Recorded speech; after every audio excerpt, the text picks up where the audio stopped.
Friends, welcome to my channel spreading Shiksha. Friends, previous year question paper के अंतर्गत हम RPSC school lecturer के previous year question paper को solve कर रहे थे, तो जिसमें हमने 70 क्वेश्चन को कंप्लीट किया था। तो आज की इस वीडियो में हम 71 क्वेश्चन से देखेंगे। तो फ्रेंड्स चलिए शुरू करते हैं। क्वेश्चन नंबर 71, दुबे ने जादुई क्रिया में कितने तत्व बताए हैं? एस.सी. दुबे ने, श्यामाचरण दुबे जी ने जादुई क्रिया में कितने तत्व बताए हैं? 3, 4, 2 या 5? तो इन्होंने 3 तत्व बताए हैं। 3 तत्व कौन कौन से बताए हैं?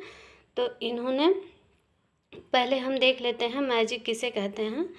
तो मैजिक या जादू में व्यक्ति अलौकिक शक्ति को अपने बस में लाने का प्रयास करता है। जादू में क्या करता है कि व्यक्ति जो है वो अलौकिक शक्ति को अपने बस में लाने का प्रयास करता है, और जिससे कि वह अपनी मनोकामना की पूर्ति करवाना चाहता है। जादू के द्वारा सोचता है कि मैं अलौकिक शक्ति को अपने बस में कर लूँगा और अपनी मन चाहिए इच्छाओं को पूर्ति करवाऊँगा।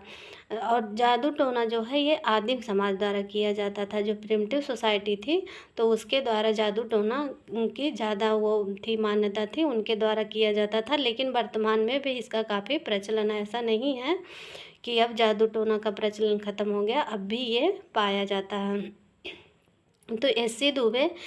दुबे जी, इनकी बुक है मानव और संस्कृति, मतलब ह्यूमन एंड कल्चर, इनकी बुक है मानव और संस्कृति। तो उसमें एक परिभाषा देते हैं जादू से संबंधित। क्या परिभाषा देते हैं?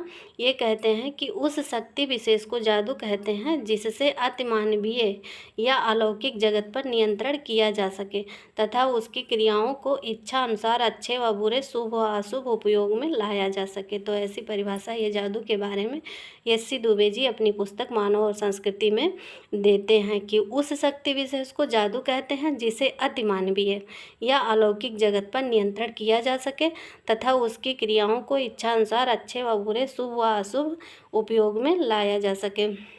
तो ये जादू के 3 तत्व बताते हैं। पहला बताते हैं शब्द बताते हैं, कतिपय शब्द बताते हैं, मतलब उसमें कुछ शब्द होते हैं। तो ये शब्द से इनका तात्पर्य होता है कि ये शब्द जो होते हैं जिनका प्रयोग जादू में किया जाता है, लेकिन इसका उच्चारण जो होता है वो गुप्त रखा जाता है। कि मतलब जैसे हमें लोग देखते होंगे कि जब हम कहीं नज़र मतलब जादू टोना, मतलब कहते हैं कि नज़र लग गई या टोना लग गया है, तो हम जब उसको किसी से झरवाते जाते हैं तो वो लोग भी ऐसे मन में ही मंत्र पढ़ते हैं, जो कि हम लोग समझ नहीं पाते वो क्या बोल रहे हैं। तो कुछ शब्द जो होते हैं उनका उच्चारण गुप्त रखा जाता है। दूसरा तत्व ये बताते हैं कि शब्दोच्चार। दूसरा बताते हैं शब्दोच्चार बताते हैं। शब्दोच्चार से क्या तात्पर्य है कि जब ये शब्दों का उच्चारण जब किया जाता है तो उसमें कुछ क्रियाएं भी की जाती हैं। जैसे हम लोग टीवी वगैरह में देखते नहीं हैं, बड़े बड़े तांत्रिक बैठ के वो करते हैं कि मतलब किसी आत्मा को प्रसन्न करने का प्रयास करते हैं और हवन करते हैं, उसी में स्वाहा करके, ओम ह्रीं क्लीं ये करके मतलब स्वाहा करते हैं। तो जब वो शब्दों का उच्चारण करते हैं तो उसके साथ कुछ क्रियाएं भी करते हैं। तो ये ऐसा बताते हैं। और तीसरा बताते हैं कि जादू करने वाला व्यक्ति कोई व्यक्ति होता है, जादू करने वाला कोई व्यक्ति होता है। तो ये 3 तत्व जादू के बारे में बताते हैं श्यामाचरण दुबे जी। अच्छा, ऐसे और ये जादू को 3 भागों में बांटते हैं। एस.सी. दुबे जी जादू को 3 भागों में भी बांटते हैं, 3 भाग बताते हैं। और ये 3 भाग ऐसे ही इवांस प्रिचार्ड का वर्गीकरण है। तो काफ़ी लोग कंफ्यूज रहते हैं कि एस.सी. दुबे का वर्गीकरण है या इवांस प्रिचार्ड का है। तो अगर इनका रहेगा तो ये ऑप्शन में रहेंगे, तो वो नहीं रहेंगे। मतलब दोनों लोगों ने वर्गीकरण किया है तो कोई ना कोई ऑप्शन में नहीं रहेगा। तो जादू के 3 भाग बताते हैं। पहला बताते हैं संवर्धक बताते हैं। दूसरा बताते हैं संरक्षक बताते हैं। और तीसरा बताते हैं विनाशक या घातक भी इसको कहते हैं। तो ये 3 भाग जादू के बताते हैं एस.सी. दुबे। और अच्छा, मैलिनोवस्की को देख लेते हैं हम। मैलिनोवस्की जादू के 4 तत्व बताते हैं। 4 तत्व बताते हैं मैलिनोवस्की। कौन कौन से बताते हैं ये बताते हैं कि मंत्र, पहला बताते हैं मंत्र, दूसरा संवेगों की अभिव्यक्ति, तीसरा ताबीजवाद और चौथा भौतिक पदार्थ। तो जो ये भौतिक पदार्थ चौथा बताते हैं उसमें ये बताते हैं कि कटार, इत्र, फूल, 7 रंग का धागा, शमशान की राख। तो ये सब भौतिक पदार्थ के अंतर्गत मालिनोवस्की बताते हैं। जादू के 4 तत्व बताते हैं, मंत्र, संवेगों की अभिव्यक्ति, ताबीजवाद, भौतिक पदार्थ। भौतिक पदार्थ में ये कटार बताते हैं। कटार मतलब हंसिए टाइप का रहता है, वो जिससे बलि वगैरह देने का काम किया जाता है, तो वो रहता है भौतिक पदार्थ में। इत्र रहता है, फूल रहता है और 7 रंग का धागा रहता है और शमशान की राख रहती है। अच्छा, मालिनोवस्की 2 प्रकार के जादू की बात करते हैं, काला जादू और सफ़ेद जादू। और ये लव मैजिक की भी बात करते हैं, यानी प्रेम जादू की भी बात मालिनोवस्की करते हैं। फ्रेजर के जादू को हम देख लेते हैं कि जो फ्रेजर हैं वो 2 प्रकार के जादू बताते हैं, एक अनुकरणात्मक जादू और एक सांसर्गिक जादू। अनुकरणात्मक जादू बताते हैं इमिटेटिव मैजिक। तो इमिटेटिव मैजिक किसे कहते हैं, तो ये इसमें क्या होता है कि समान क्रिया के लिए समान परिणाम होता है। जो फ्रेजर बताते हैं अनुकरणात्मक जादू, तो समान क्रिया के लिए समान परिणाम उत्पन्न होते हैं और यह समानता के नियम पर आधारित है, जिसे बिंबवादी या होम्योपैथिक जादू भी कहते हैं। यहाँ ध्यान देना है कि होम्योपैथिक कभी कभी ऑप्शन में लिखा रहता है तो समझ में नहीं आता है कि समान क्रिया के लिए समान परिणाम कौन से जादू के अंतर्गत आता है, तो होम्योपैथिक भी लिखा रहता है। अनुकरणात्मक या इमिटेटिव ना लिख के होम्योपैथिक लिखा रहता है, तो इससे काफ़ी लोग कन्फ्यूज रहते हैं, तो इसी को होम्योपैथिक जादू भी कहते हैं। अच्छा, इस अनुकरणात्मक जादू के संबंध में एस सी दुबे क्या बताते हैं। अनुकरणात्मक जादू जैसा कि फ्रेजर वर्गीकरण करते हैं, एक इमिटेटिव मैजिक बताते हैं और एक सांसर्गिक जादू यानी कॉन्टेजियस मैजिक। तो ये जो है अनुकरणात्मक जादू के अंतर्गत एस सी दुबे अपना देते हैं, विचार देते हैं, कहते हैं कि ये गेलेलरी समाज है। गेलेलेरी समाज का इन्होंने अध्ययन किया था, तो उसमें ये बताते हैं कि जब प्रेमी अपने प्रेमिका से मिलने जाता है तो वह शमशान की मिट्टी को लेकर जाता है ताकि वह घर वालों के ऊपर छिड़क दे, जिससे वो गहरी नींद में सोते रहें तथा वह बिना किसी बाधा के प्रेमिका से अपने बात कर सके। तो ये जो है ये अनुकरणात्मक जादू के संबंध में ऐसी बात कहते हैं, एस सी दुबे जी कहते हैं। और एक क्वेश्चन बनता है कि जादू में ताबीजवाद का उल्लेख किसने किया। जादू में ताबीजवाद का उल्लेख किसने किया, तो ये मजूमदार ने किया। ये वन लाइनर हैं, तो ये कहीं नोट कर लीजिए। कई क्वेश्चन वन लाइनर हैं जो कि जादू से संबंधित बने हैं एग्जाम में। तो जादू में ताबीजवाद का उल्लेख मजूमदार एवं मदान ने किया है। जादू एक आभासी विज्ञान या स्यूडो साइंस, कौन बोला है जादू को स्यूडो साइंस या आभासी विज्ञान, तो फ्रेजर और टायलर कहते हैं। और जादू विज्ञान की अवैध बहन या बास्टर्ड सिस्टर किसने बोला है, तो फ्रेजर ने कहा है। और जादू असामाजिक है, तो ये किसने कहा है, तो ये इमाइल दुर्खीम ने कहा है। और जादू टोना सामाजिक नियंत्रण का साधन, ये किसने कहा है कि जादू टोना सामाजिक नियंत्रण का साधन है, तो ये युवांश प्रिचार्ड ने कहा है। तो ये वन लाइनर क्वेश्चन बने हैं और काफ़ी इम्पॉर्टेंट है, तो इन्हें ये देख लेना है। अच्छा, सांसर्गिक जादू किसे कहते हैं, जैसा कि फ्रेजर ने अनुकरणात्मक जादू बताया और सांसर्गिक जादू। तो सांसर्गिक जादू में क्या होता है कि जब कोई वस्तु किसी एक वस्तु के संपर्क में आती है तब वह हमेशा उसके संपर्क में रहती है। यह जादू संपर्क के नियम पर आधारित है। संपर्क के नियम पर कौन सा जादू आधारित है, तो सांसर्गिक जादू आधारित है। जैसे कि मतलब किसी व्यक्ति का बाल काट कर रख लिया जाए तो जादूगर मंत्रों द्वारा किसी व्यक्ति का बाल काट कर रख लिया जाए तो जादूगर जो है वह मंत्रों के साथ उस बालों को कष्ट पहुंचाता है, और उस बालों को जब कष्ट पहुंचाता है तो जो वो संबंधित व्यक्ति रहता है उसको भी कष्ट होता है। तो इसी को ये सांसर्गिक जादू फ्रेजर कहते हैं। और अनुकरणात्मक जादू में कि मतलब जैसा समान क्रिया के लिए समान परिणाम होता है। जैसा कि किसी जनजाति में वो आग लगाकर धुआं करते हैं, तो सोचते हैं कि जब ये धुआं ऊपर जाएगा तो बादल बनेंगे और बारिश होगी। और खोंड जनजाति में क्या करते हैं कि पहाड़ों से वो पत्थर गिराते हैं, जैसे गड़गड़ाहट की आवाज़ होती है, तो उनका मानना है कि जब ऐसे करेंगे तो बादल बनेंगे, बिजली कड़केगी और बारिश होगी। तो ऐसे मतलब ये अनुकरणात्मक जादू की मतलब जैसी जैसी क्रिया करेंगे समान क्रिया के द्वारा समान परिणाम होगा। लेकिन सांसारिक जादू में कि जैसे कोई संबंधित व्यक्ति है उसका बाल काट लेंगे या उसकी कोई वस्तु रख लेंगे, कपड़ा रख लेंगे और उस पर जब नुकसान पहुंचाएंगे तो संबंधित व्यक्ति को भी नुकसान होगा। हमारा अगला क्वेश्चन है क्वेश्चन नंबर 72। ऐतिहासिक भौतिकवाद की व्याख्या मार्क्स ने किस पुस्तक में की है?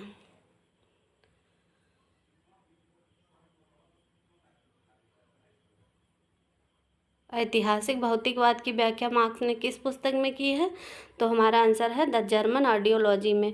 मार्क्स ने द जर्मन आइडियोलॉजी में ऐतिहासिक भौतिकवाद की व्याख्या की है। ऐतिहासिक भौतिकवाद के जनक कार्ल मार्क्स को जाना जाता है और इन पर हीगल तथा फ्रांसीसी दार्शनिक प्रोधो का प्रभाव पड़ा था और हीगल का प्रभाव इन पर पड़ा था। तो ये ऐतिहासिक भौतिकवाद के बारे में कार्ल मार्क्स क्या कहते हैं कि सामाजिक परिवर्तन जो सोशल चेंज होता है, सामाजिक परिवर्तन होता है, वह परस्पर निर्भरता पर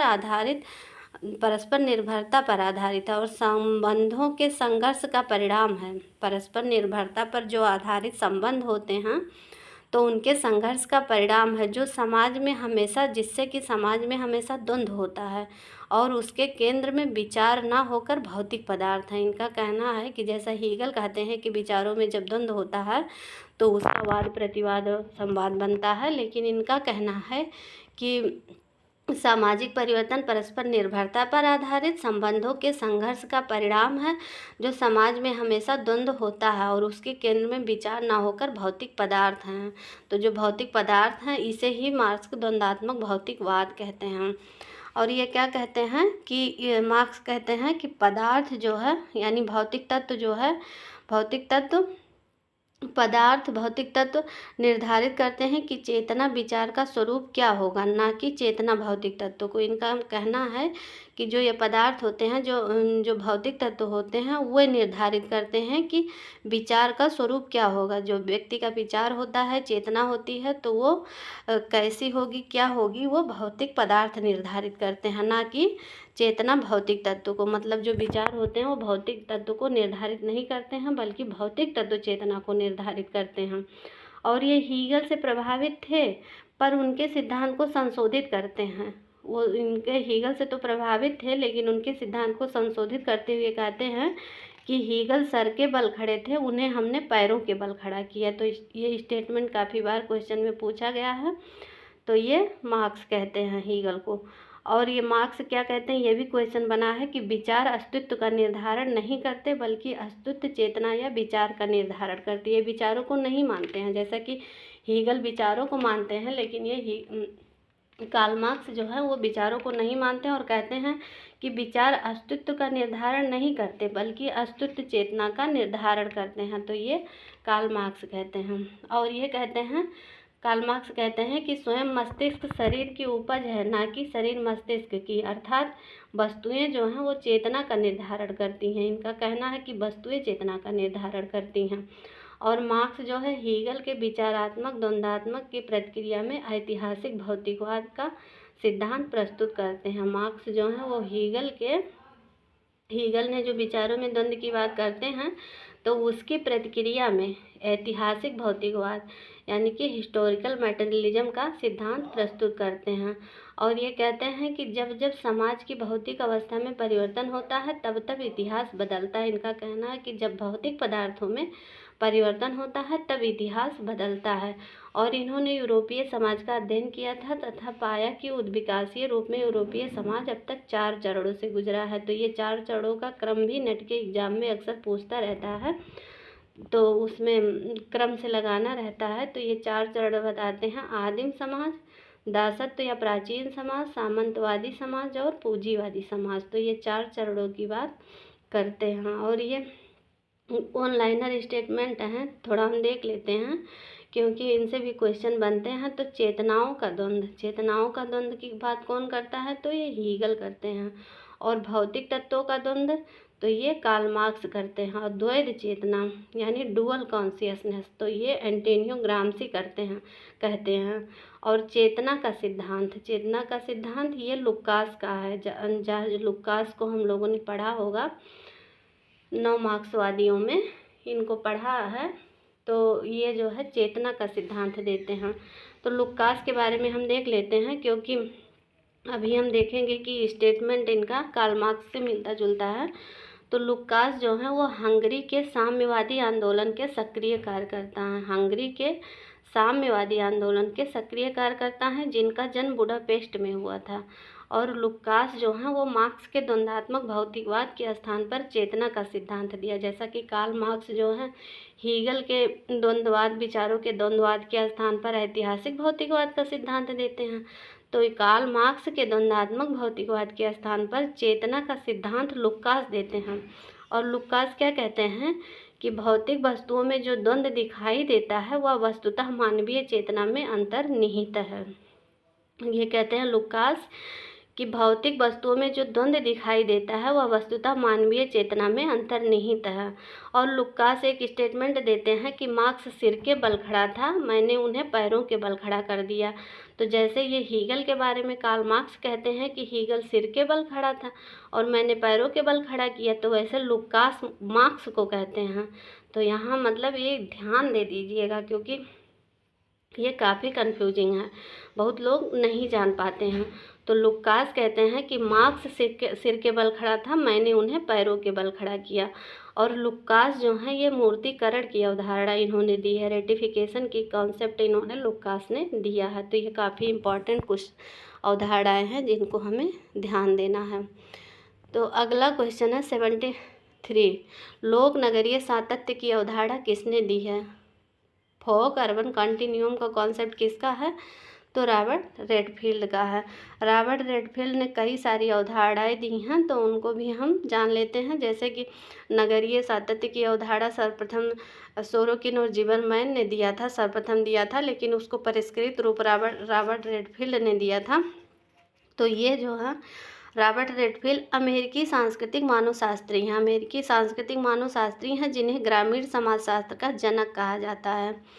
ग्रामीण समाजशास्त्र का जनक रॉबर्ट रेडफील्ड को माना जाता है। इन्होंने सर्वप्रथम मैक्सिको के टेपोजलान गांव का अध्ययन किया था तथा लोक समाज यानी फोक सोसाइटी, कृषक समाज, पीजन सोसाइटी, इन्होंने मैक्सिको के टेपोजलान गांव का अध्ययन किया था और अपनी कई अवधारणाएं इन्होंने दी थी। तो ये इन अवधारणाओं से ऐसे वन लाइनर क्वेश्चन बनता है कि ये किसका कॉन्सेप्ट है। जैसे यहाँ पर दिया है कि लोक नगरीय सातत्य की अवधारणा किसने दी है, तो वैसे क्वेश्चन बनता है कि कृषक समाज यानी कि पीजन सोसाइटी की अवधारणा किसकी है? फोक सोसाइटी। तो इन्होंने फोक सोसाइटी, पीजन सोसाइटी, लोक नगरीय सातत्य यानी फोक अर्बन कॉन्टिन्यूम, लघु एवं दीर्घ परंपरा यानी लिटिल एंड ग्रेट ट्रेडिशन, लोक संस्कृति, फोक कल्चर तथा लघु समुदाय जैसी महत्वपूर्ण अवधारणाओं को इन्होंने दिया है रॉबर्ट रेडफील्ड ने। क्वेश्चन नंबर 74, गोलमैन की पुस्तक संवेगात्मक बुद्धि के अनुसार निम्नलिखित में से कौन सा कथन संवेगात्मक बुद्धि के संदर्भ में सर्वाधिक उपयुक्त है? तो आंसर है वह व्यक्ति के जीवन के सभी क्षेत्रों में सहायक है। जो संवेगात्मक बुद्धि है उसमें संवेगात्मक बुद्धि के संदर्भ में सर्वाधिक उपयुक्त कौन सा ऑप्शन है? तो यह व्यक्ति के जीवन के सभी क्षेत्रों में सहायक है। क्वेश्चन नंबर 75, वेबर का सामाजिक स्तरीकरण का सिद्धांत किस पर केंद्रित है? तो सोशल स्टेटस पर केंद्रित है। वैसे ये क्वेश्चन डिलीट हो गया है, पता नहीं क्यों, लेकिन ऑप्शन अगर है तो सामाजिक परिस्थिति यानी सोशल स्टेटस है। क्वेश्चन नंबर 76, डीपी मुखर्जी की यह मान्यता थी कि भारतीय परंपरा में परिवर्तन के 3 सिद्धांतों को मान्यता दी गई है, श्रुति, स्मृति तथा अनुभव। मुखर्जी के अनुसार इनमें से क्रांतिकारी सिद्धांत कौन सा है?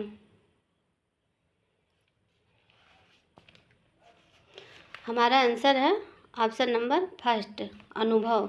तो डीपी मुखर्जी के बारे में देख लेते हैं थोड़ा सा, क्योंकि ये काफ़ी इनसे क्वेश्चन बनते हैं। तो डीपी मुखर्जी मार्क्सवादी विचारधारा का अग्रणी विचारक इन्हें माना जाता है, मार्क्सवादी विचारधारा का। लेकिन यह अपने को मार्क्सवादी नहीं बल्कि मार्क्स शास्त्री कहलाना अधिक पसंद करते हैं। डीपी मुखर्जी जी अपने आप को मार्क्सवादी नहीं बल्कि मार्क्स शास्त्री कहलाना अधिक पसंद करते हैं। और इन्होंने भारतीय इतिहास का द्वंद्वात्मक प्रक्रिया से अध्ययन किया है। किसका द्वंद्वात्मक प्रक्रिया से अध्ययन किया है? तो भारतीय इतिहास का। और इन्होंने कहा कि परंपरा तथा आधुनिकता, इन्होंने द्वंद्ववाद की जो बात की है तो किस किस में द्वंद्ववाद की बात ये करते हैं, बताते हैं कि परंपरा तथा आधुनिकता, उपनिवेशवाद तथा राष्ट्रवाद, तार्किक व्यक्तिवाद तथा समूहवाद। तो इन सब में क्या है, इन सब में द्वंद्वात्मक संबंध है। जैसे कि ये भारत मतलब इतिहास, भारतीय इतिहास का द्वंद्वात्मक प्रक्रिया से अध्ययन करते हैं, तो उसमें बताते हैं कि परंपरा तथा आधुनिकता में द्वंद्ववाद है, उपनिवेशवाद तथा राष्ट्रवाद के बीच द्वंद्ववाद है, व्यक्तिवाद तथा समूहवाद में। तो इन सब में क्या है, द्वंद्वात्मक संबंध है और ये एक दूसरे को प्रभावित करते हैं और एक दूसरे से प्रभावित भी होते हैं। तो इस प्रकार इनके द्वंद्ववाद का आधार मानवतावाद रहा है। ऐसा क्वेश्चन बना है कि किसके अध्ययन का आधार मानवतावाद रहा है, तो ये डीपी मुखर्जी जी के अध्ययन का आधार मानवतावाद रहा है या इनके द्वंद्ववाद का आधार मानवतावाद रहा है। ये हीगल के विचारों का द्वंद्व व मार्क्स के भौतिक पदार्थों का द्वंद्व की धारणा से अलग, जैसा कि हीगल विचारों में द्वंद्व की बात करते हैं, कार्ल मार्क्स भौतिक पदार्थों में द्वंद्व की बात करते हैं, तो उनकी अवधारणा से अलग इन्होंने द्वंद्वात्मक का प्रयोग परंपराओं के द्वंद्व के रूप में किया। जहाँ हीगल विचारों में द्वंद्व की बात करते हैं, कार्ल मार्क्स भौतिक पदार्थों में द्वंद्व की बात करते हैं, वहीं पर डीपी मुखर्जी जी परंपराओं में द्वंद्व की बात करते हैं। तो ये भारतीय समाज में प्रचलित 3 परंपरा की बात करते हैं। 3 परंपरा की बात करते हैं। प्राथमिक बताते हैं, प्राथमिक परंपरा, प्राथमिक, द्वितीयक और तृतीयक। तो ये 3 परंपराओं की बात डीपी मुखर्जी जी करते हैं। जो भारतीय परंपरा है उसको प्राथमिक, द्वितीयक, तृतीयक पर, और ये स्टेटमेंट देते हैं कि समाजशास्त्र परंपराओं का अध्ययन है। डीपी मुखर्जी क्या कहते हैं कि समाजशास्त्र जो है वो परंपराओं का अध्ययन है। और ये पश्चिम के प्रत्यक्षवाद से पूर्णतः सहमत नहीं थे। तो ये भी क्वेश्चन बना है कि कौन कौन प्रत्यक्षवाद को नहीं मानते थे या पॉजिटिविज्म के समर्थक नहीं थे या पॉजिटिविज्म का विरोध करते थे, तो वो डीपी मुखर्जी जी करते थे। ये पश्चिम का जो वेस्टर्न का पॉजिटिविज्म का सिद्धांत जो लोग दिए हैं उससे पूर्णतः सहमति नहीं थे। और इन्होंने भारतीय युवाओं की समस्याओं की ओर अपना ध्यान आकृष्ट किया है। जो भारतीय युवा की समस्या है उसके भी बारे में इन्होंने अपना ध्यान आकर्षित किया है। और ये इनकी एक बुक है, प्रॉब्लम ऑफ इंडियन यूथ, 1946 में। तो ये भी इनकी इसी से संबंधित, जो भारतीय युवा हैं उनकी समस्याओं से संबंधित जो है इन्होंने प्रॉब्लम ऑफ इंडियन यूथ नामक बुक में दिया है। और ये पार्सन्स के कर्ता परिस्थिति से के विचार से भी सहमत नहीं थे। जो पार्सन्स ने कर्ता और परिस्थिति का विचार दिया था तो उससे भी ये सहमत नहीं थे। क्यों नहीं सहमत थे? तो इनका कहना है कि जो इनका ये सिद्धांत है वह व्यक्तिवाद पर अधिक बल देता है, इसलिए ये सहमत नहीं थे। अच्छा, परंपराओं की बात तो यहाँ चल रही है, तो हम लोग जानते हैं कि एस.सी. दुबे जी ने भी पंच परंपरा का सूत्र दिया है। परंपराओं को 6 भागों में इन्होंने बांटा है। और जो इंडियन यूथ की बात, मतलब जो भारतीय युवाओं की बात है, समस्याओं की बात है, तो उस पर भी एस.सी. दुबे ने भी वो अपना दिया है। तो साथ साथ देख लेते हैं ताकि दोनों में कोई कन्फ्यूजन ना रहे। तो एस.सी. दुबे समाज में प्रचलित संपूर्ण संस्कार को 3 भागों में बांटते हैं। जो एस.सी. दुबे जी हैं वो समाज में जितने प्रचलित संपूर्ण संस्कार हैं, संस्कार सेक्रामेंट जो हैं, तो उसको 3 भागों में विभाजित करते हैं। तो ये बताते हैं पारिवारिक परंपरा, जातीय परंपरा और ग्रामीण परंपरा। तो अगर बाय द वे ऐसा क्वेश्चन बन जाता है कि पारिवारिक परंपरा, जातीय परंपरा या ग्रामीण परंपरा को, ये संपूर्ण संस्कारों को 3 भागों में किसने विभाजित किया है, तो हम जहाँ तक परंपराओं से हम डीपी मुखर्जी से कंफ्यूज हो सकते हैं, लेकिन ये संपूर्ण संस्कार को एस.सी. दुबे ने 3 भागों में बांटा है, पारिवारिक परंपरा और जातीय परंपरा और ग्रामीण परंपरा। और इन्होंने भी युवाओं का अध्ययन किया है। जो इंडियन यूथ है उस पर भी इन्होंने अध्ययन किया है। तो युवाओं को इन्होंने कई वर्गों में रखकर बताया है, कई कैटेगरी में इन्होंने युवाओं को रखा है, जैसे कि हिप्पियों का भारतीय संस्करण, पश्चिमीकरण। पहला बताते हैं हिप्पियों का भारतीय संस्करण। और जैसा कि हिप्पी कल्चर का क्वेश्चन बनता है कि भारत में हिप्पी कल्चर पर किसने अध्ययन किया है, तो ये एस.सी. दुबे ने किया है। तो ये ऐसे भारतीय युवाओं को कई कैटेगरी में विभाजित करके बताते हैं कि पहला बताते हैं हिप्पियों का भारतीय संस्करण, दूसरा बताते हैं पश्चिमी परक और अलगावग्रस्त परिवारों से आए युवा, और तीसरा बताते हैं समाज के निम्न तबके और मध्यम वर्ग के युवा, और चौथा बताते हैं प्रथम पीढ़ी के शिक्षित युवाओं का वर्ग जिनके माता पिता को उच्च शिक्षा प्राप्त करने का सौभाग्य हासिल नहीं हुआ। मतलब चौथा ये बताते हैं कि प्रथम पीढ़ी के शिक्षित युवाओं का वर्ग, मतलब युवा तो शिक्षित वर्ग हैं, लेकिन उनके माता पिता जो थे उन्हें उच्च शिक्षा प्राप्त करने का सौभाग्य हासिल नहीं हुआ था। और ये पंच परंपराओं की बात एस.सी. दुबे करते हैं। तो पंच परंपराओं की बात में पंच परंपराओं में क्या क्या बताते हैं, तो प्रादेशिक या स्थानीय परंपरा बताते हैं, स्थानीय उप सांस्कृतिक परंपरा, मतलब पहला राष्ट्रीय परंपरा बताते हैं, दूसरा प्रादेशिक या स्थानीय परंपरा बताते हैं, तीसरा स्थानीय या उप सांस्कृतिक परंपरा बताते हैं, चौथा पश्चिमी बताते हैं, पश्चिमी परंपरा, पांचवा शास्त्रीय परंपरा, नहीं छह परंपरा की बात करते हैं, राष्ट्रीय परंपरा, प्रादेशिक परंपरा, स्थानीय परंपरा, स्थानीय उप सांस्कृतिक परंपरा और पश्चिमी परंपरा और शास्त्रीय परंपरा। तो ये 6 प्रकार की परंपराओं की बात करते हैं। और ये पंच परंपरा या बहुल परंपरा की अवधारणा, पंच परंपरा तो कहा जाता है, लेकिन भाग इन्होंने 6 बताए हैं, 6 भागों में बांटा है। पहला राष्ट्रीय परंपरा, दूसरा प्रादेशिक परंपरा, तीसरा स्थानीय परंपरा, चौथा स्थानीय उप सांस्कृतिक परंपरा, पांचवा पश्चिमी परंपरा और छठा शास्त्रीय परंपरा। तो ये जो है ये किसकी अवधारणा के विपरीत दिए थे, तो रॉबर्ट रेडफील्ड ने, जैसा कि 2 परंपराओं की बात की थी इन्होंने, लघु परंपरा और दीर्घ परंपरा, तो उससे ये असहमत थे और इन्होंने कहा कि भारतीय समाज को केवल 2 परंपराओं के आधार पर हम नहीं समझ सकते हैं, बल्कि उन्हें पंच परंपराओं के आधार पर समझा जा सकता है। हमारा अगला क्वेश्चन है क्वेश्चन नंबर 77। किसने यह कहा कि इतिहास भूतकालीन समाजशास्त्र है और समाजशास्त्र वर्तमान का इतिहास? तो ये काफ़ी फेमस स्टेटमेंट है। तो हमारा आंसर होगा option number first, George E. Howard का कहना है। Question number 78, caste in India politics नामक पुस्तक के लेखक कौन है?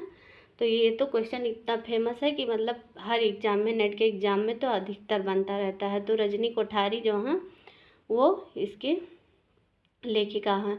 कास्ट इन इंडियन पॉलिटिक्स, इनका एक क्वेश्चन बना था कि किसने औद्योगिकरण, नगरीकरण, प्रजातंत्रीकरण ने भारतीय समाज के परंपरागत ढांचों को परिवर्तित किया? किसने कहा है कि औद्योगिकरण, नगरीकरण, प्रजातांत्रिकरण ने भारतीय समाज के परंपरागत ढांचों को परिवर्तित किया? तो किसने कहा है? तो रजनी कोठारी कहते हैं कि औद्योगिकरण, नगरीकरण और प्रजातंत्रीकरण ने भारतीय समाज के परंपरागत ढांचों को परिवर्तित किया है। और इनसे क्वेश्चन ये बना है कि रजनी कोठारी ने जाति को एक दबाव समूह के रूप में परिभाषित किया और जाति के 3 पक्षों का इन्होंने उल्लेख किया। तो ऐसे क्वेश्चन बना है कि जाति के 3 पक्षों का उल्लेख धर्मनिरपेक्ष, विचारात्मक और एकीकरण संबंधी किसने दिया है? तो रजनी कोठारी ने दिया है।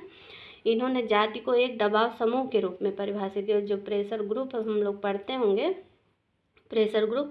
तो रजनी कोठारी ने जाति को एक दबाव समूह के रूप में परिभाषित किया और जाति के 3 पक्षों का उल्लेख किया है, धर्मनिरपेक्ष, विचारात्मक और एकीकरण संबंधी। हमारा अगला क्वेश्चन है 79, टी.के. उमन के अनुसार सांप्रदायिकता के आयाम हैं? ये तो नेट एग्जाम का फेवरेट क्वेश्चन है। कभी इनके वो वर्गीकरण दे देगा, वो पूछ लेगा ये वर्गीकरण किसका है, और कभी पूछ लेता है कि ये कितने वर्गीकरण हैं सांप्रदायिकता के, सेकुलरिज्म के इन्होंने कितने वर्गीकरण बताए हैं? तो आंसर होगा ऑप्शन नंबर सेकंड, 6 वर्गीकरण इन्होंने बताए हैं। 6 वर्गीकरण कौन कौन से हैं? तो आत्मसातकरणवादी, आत्मसातकरणवादी, और दूसरा बताते हैं कल्याणकारीवादी और तीसरा पश्चगमनवादी। और चौथा बताते हैं प्रतिकारवादी, पांचवा पृथकतावादी और छठा विलग्नतावादी। तो ये 6 वर्गीकरण बताते हैं सांप्रदायिकता के। टीकेयू में 6 वर्गीकरण सांप्रदायिकता के बताते हैं। आत्मसातकरणवादी और कल्याणकारीवादी, पश्चगमनवादी, प्रतिकारवादी और पृथकतावादी और विलग्नतावादी। तो ये 6 वर्गीकरण बताते हैं। क्वेश्चन नंबर 80, फोकबेज के लेखक कौन हैं? तो जैसा कि हम लोग सभी जानते हैं ये WG समनर हैं फोकबेज के लेखक। और ये जो हम इसको इन समनर को मतलब जो WG समनर है इन्हें समाजशास्त्र विषय का अकादमिक जनक माना जाता है। अकादमिक जनक जो है समाजशास्त्र विषय का अकादमिक जनक WG समनर को माना जाता है। जैसा कि समाजशास्त्र का प्रथम प्रोफेसर इमाइल दुर्खिम जी को माना जाता है, लेकिन अकादमिक जनक के रूप में इनको माना जाता है। और इनकी पुस्तक ये जो है इनकी पुस्तक फोकबेज जो 1906 में लिखी गई थी। और ये इसमें फोकबेज में संस्था के उद्विकास यानी एवोल्यूशन ऑफ इंस्टीट्यूशन को इसी बुक में इन्होंने दिया अपने सिद्धांत को। जैसा इनका संस्था का सिद्धांत, संस्था के उद्विकास का एक क्रम बताते हैं, तो अपने इसी पुस्तक में इन्होंने एवोल्यूशन ऑफ इंस्टीट्यूशन के सिद्धांत को, कॉन्सेप्ट को इन्होंने दिया है अपने इसी बुक में फोकबेज में। और एक क्वेश्चन ये बनता है कि समाजशास्त्र की धर्म पुस्तक किसे कहा जाता है? समाजशास्त्र की धर्म पुस्तक किसे कहा जाता है यानी ओल्ड टेस्टामेंट ऑफ सोशियोलॉजी किसे कहा जाता है? तो ये फोकबेज को ही ओल्ड टेस्टामेंट ऑफ सोशियोलॉजी कहा जाता है। और समनर ने केलर के साथ मिलकर एक और बुक लिखी थी, वो भी क्वेश्चन बना है कई बार कि साइंस ऑफ सोसाइटी ये बुक किसकी है? तो ये समनर और केलर दोनों ने मिलकर लिखी है, जो कि 4 खंडों में यह पुस्तक लिखी गई है, science of society. Question number 81, कौन सी आधुनिकीकरण की विशेषता नहीं है? तो निम्न आकांक्षाएं जो हैं ये आधुनिकीकरण की विशेषता नहीं है। तो आधुनिकीकरण के बारे में इसके पहले वाली वीडियो में हमने बताया कि आधुनिकता क्या है, कैसे है, लेकिन आज भी हम कुछ ऐसे वो बताएंगे अवधारणाओं को जो कि एग्जाम में क्वेश्चन बने हैं और काफ़ी इंपॉर्टेंट हैं, तो उन्हें जान लेना ज़रूरी है कि आधुनिकता से संबंधित ये क्वेश्चन बने हैं जिन लोगों को आज हम यहाँ डिस्कस करेंगे। तो ये आधुनिकता वह है जो अधिकतम स्तरीकरण है। ये किसने कहा है? आधुनिकता वह है जो अधिकतम स्तरीकरण है, माने मॉडर्निटी में जो स्ट्रैटिफिकेशन की बात कौन करते हैं? तो इमाइल दुर्खिम करते हैं। और ये क्वेश्चन ये भी बना है कि आधुनिकता के 5 आधार भावात्मक तटस्थता, विशिष्टता, सर्वव्यापकता, उपलब्धि और सामूहिकता। तो ये 5 आधार आधुनिकता यानी मॉडर्निटी के 5 आधार किसने बताए हैं? तो ये पार्सन्स ने बताए हैं। क्या बताए हैं? भावात्मक तटस्थता, विशिष्टता, सर्वव्यापकता, उपलब्धि और सामूहिकता। और ये क्वेश्चन ये बना था कि आज हम जिस आधुनिकता में जी रहे हैं वह कुछ नहीं होकर प्रकृति का राजनीतिकरण है। आज हम जिस आधुनिकता में जी रहे हैं वह कुछ नहीं होकर प्रकृति का राजनीतिकरण है। तो ये स्टेटमेंट किसका है? तो ये उलरिक बेक का है। उलरिक बेक का है। इन्होंने रिस्क सोसाइटी पुस्तक लिखी है और इनसे क्वेश्चन नेट में हर बार बनता है। तो उत्तर आधुनिकता के संबंध में ये बोलते हैं, ये उत्तर आधुनिकता के घोर विरोधी हैं। और आधुनिकता पर ये कहते हैं घोर विरोधी हैं और कहते हैं कि आधुनिकता परिवर्तित होकर द्वितीय आधुनिकता में पहुंच गई, यानी सेकेंड मॉडर्निटी में पहुंच गई है, सेकेंडरी मॉडर्निटी। ये द्वितीय आधुनिकता पे क्वेश्चन आया है एग्जाम में, शायद मैचिंग में था या किसी में था कि द्वितीय आधुनिकता की बात कौन करता है? तो ये उलरिक बेक करते हैं। और ये जो है ये औद्योगिक समाज को 2 भागों में बांटते हैं, क्लासिकल समाज और उच्च औद्योगिक समाज। तो कभी कभी ऑप्शन में इनका रिस्क सोसाइटी भी दे दिया रहता है और पूछता है कि कौन सा समाजों का वर्गीकरण किया है? तो तीनों नहीं होगा, क्लासिकल समाज और उच्च औद्योगिक समाज। केवल ये औद्योगिक समाज को बांटते हैं क्लासिकल समाज में और उच्च औद्योगिक समाज में, बाकी रिस्क समाज रहेगा, रिस्क सोसाइटी रहेगा। तो ये इनकी बुक है। और ये क्वेश्चन ये भी बना है स्टेटमेंट बेस्ड कि आज संपूर्ण संसार इस तथ्य से सहमत है कि आधुनिकता और प्रजातंत्र ही हमारे लिए वैध जीवन प्रणालियां हैं। आज संपूर्ण संसार इस तथ्य से सहमत है कि आधुनिकता और प्रजातंत्र ही हमारे लिए वैध जीवन प्रणालियाँ हैं। तो ये फ्रांसिस फुकुयामा का है। ये सब क्वेश्चन नेट के प्रोस्पेक्टिव, नेट एग्जाम के प्रोस्पेक्टिव में काफ़ी इंपॉर्टेंट हैं। तो इनकी बुक है the end of history. The end of history Francis Fukuyama की है। और एक आती है द एंड ऑफ आइडियोलॉजी। ये पुस्तक है डेनियल बेल की। तो दोनों मिलती जुलती है कि जब एंड ऑफ हिस्ट्री रहेगा, द एंड ऑफ हिस्ट्री, तो ये फ्रांसिस फुकुयामा की है। और ये स्टेटमेंट देते हैं कि आज संपूर्ण संसार इस तथ्य से सहमत है कि आधुनिकता और प्रजातंत्र ही हमारे लिए वैध जीवन प्रणालियाँ हैं। और दी टेक्नोलॉजिकल सोसाइटी, दी टेक्नोलॉजिकल सोसाइटी, इसकी बात कौन करता है? तो जेम्स जेम्स जेम्स क्यू इल्लन है। एक जेम्स क्यू इल्लन है। तो ये टेक्नोलॉजिकल सोसाइटी की बात करते हैं। और हमारे भारत में जिन्होंने आधुनिकता पे अपना अपना कॉन्सेप्ट दिया है, तो ये लोग भी काफ़ी इम्पोर्टेंट हैं। तो इनको भी थोड़ा सा हम जल्दी जल्दी देख लेते हैं। तो योगेंद्र सिंह जो हैं, योगेंद्र सिंह जी, इन पर भी आधुनिकता से क्वेश्चन बनता है। तो ये कहते हैं कि आधुनिक एक ऐसी प्रक्रिया है जिसका मुकाबला परंपराओं के साथ होता है। या तो परंपराओं का आधुनिकीकरण हो जाता है, या तो वे आधुनिकता के प्रभाव में आकर ओझल हो जाती हैं। इनका कहना है कि जो आधुनिकता है उसका मुकाबला परंपराओं के साथ होता है, और या तो परंपराएं जो है, परंपराओं का आधुनिकीकरण हो जाता है, और या तो परंपराएं जो है वो विलीन हो जाती हैं, मतलब गायब हो जाती हैं। आधुनिकता के प्रभाव में आकर या तो परंपराएं गायब हो जाती हैं, या तो वो उनका आधुनिकीकरण हो जाता है। और ये भारतीय समाज के 4 बड़े लक्षण बताते हैं। तो इस पे क्वेश्चन बना है।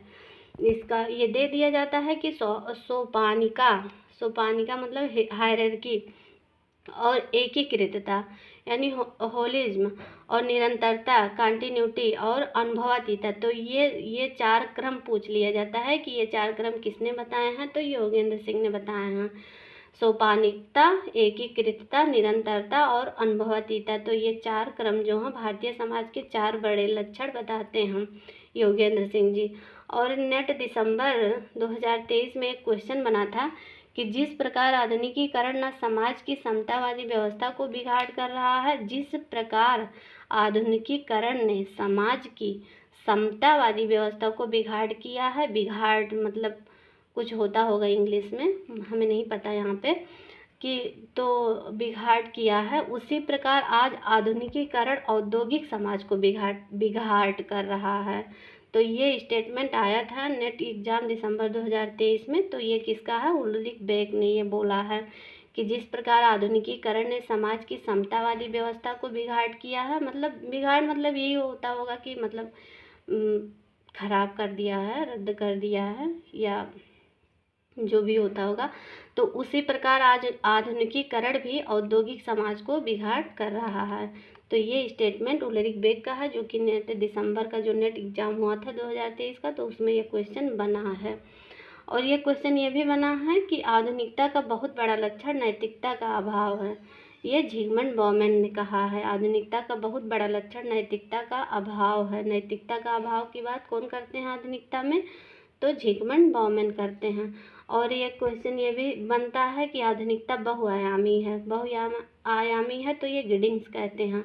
और बहुराष्ट्रीय पूंजीवाद समाज, ये जेमिसन कहते हैं। तो यहाँ साथ साथ में देख लेना है, क्योंकि बहुआयामी और आधुनिकता बहुआयामी है, एंथनी गिडिंग्स ने कहा है, और बहुराष्ट्रीय पूंजीवादी समाज, ये जेमिसन ने बोला है। और लेट मॉडर्निटी यानी कि विलंबित आधुनिकता, तो ये गिडिंग्स बोलते हैं। और लेट कैपिटलिज्म ये जेमिसन बोलते हैं।